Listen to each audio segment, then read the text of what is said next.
What's up, ladies and gentlemen of YouTube? ThePhatKidd here as always, and today is day 2 of our Gentleman's Challenge to see who can make daily YouTube content based around Magic at high gold medal championship level quality. Today, I want to talk to you about my top 5 favorite cards in the game. These cards aren't necessarily the most powerful, the strongest, or even the best, but they're cards that have meant the most to me throughout my lifetime as a Magic player. Let's start off with my number 1 pick. The first card on my list is Yoke the Damned. It's 1 colorless and 1 black mana for an enchantment aura. When a creature dies, destroy enchanted creature. The reason I picked this card as my first pick is because when I first started playing Magic, it was the first removal card I was exposed to. It was my first taste of destruction. Now I know it's not the best type of removal, there's a lot of ways to get rid of it, but when I first started I was just amazed by the flavor of the card, by the whole universe around it. The fact that dark planeswalkers have this ability to destroy creatures while destroying other ones was just mind-blowing to me. And I think that's the reason now that I'm mainly a black player. I've just always loved the flavor of destruction and sacrificing yourself. Now let's go to my number 2 pick. My second card that on my list is Bloodbraid Elf. 2 colorless, 1 red mana, 1 green mana for a 3/2 Elf Berserker with haste and cascade.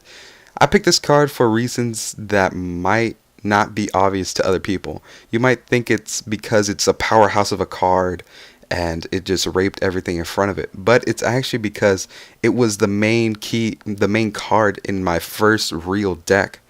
The first real deck was Jund, of course, and that's just what led me to start winning and having some success in the game. That's eventually what led me to becoming a Spike today. Now, the third card on my list might seem a little strange. I know I've been saying that to a lot, but everyone kind of knows now that I'm a Spike, but this card might hit you out of the blue.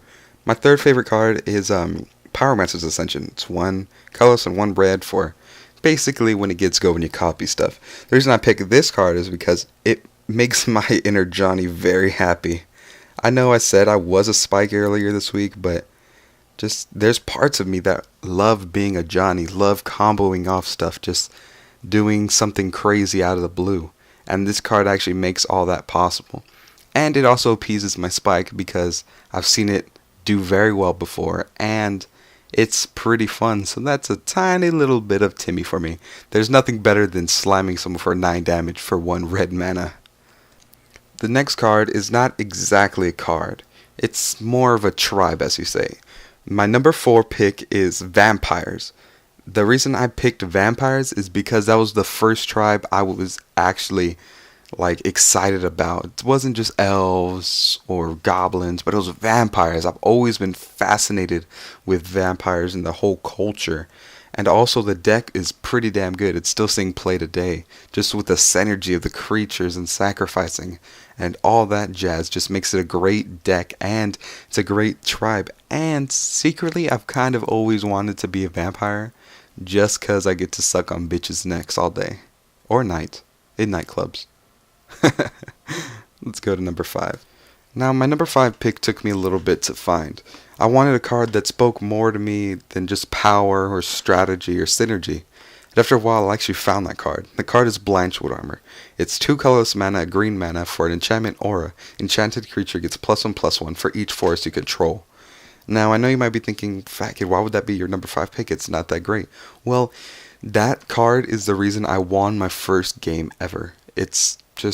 That's the reason why. I slapped it on one of my creatures and swung in for the win. Just ever since I won that duel, I knew I couldn't stop winning. I needed to grow as a player and grow as a person, increasing my deck building skills, increasing my play skills. Ever since that moment, ever since I played that Blanchwood Armor and on that worm, I knew I would be a Magic player probably for the rest of my life. Now that's it for my top 5 favorite cards of Magic the Gathering. They weren't all great, but they weren't all bad. But they all did mean something more to me than what was just printed on a piece of paper. They were all stepping stones on my journey of Magic. If you enjoyed this video, please leave me some feedback, like the video, comment, subscribe if you want to. In the description, I'll be linking the channels of my two competitors for the Magic Video a Day Challenge. Hopefully I win. Hopefully you go support their videos. They're very good people, and they're pretty cool people as well. So check them out.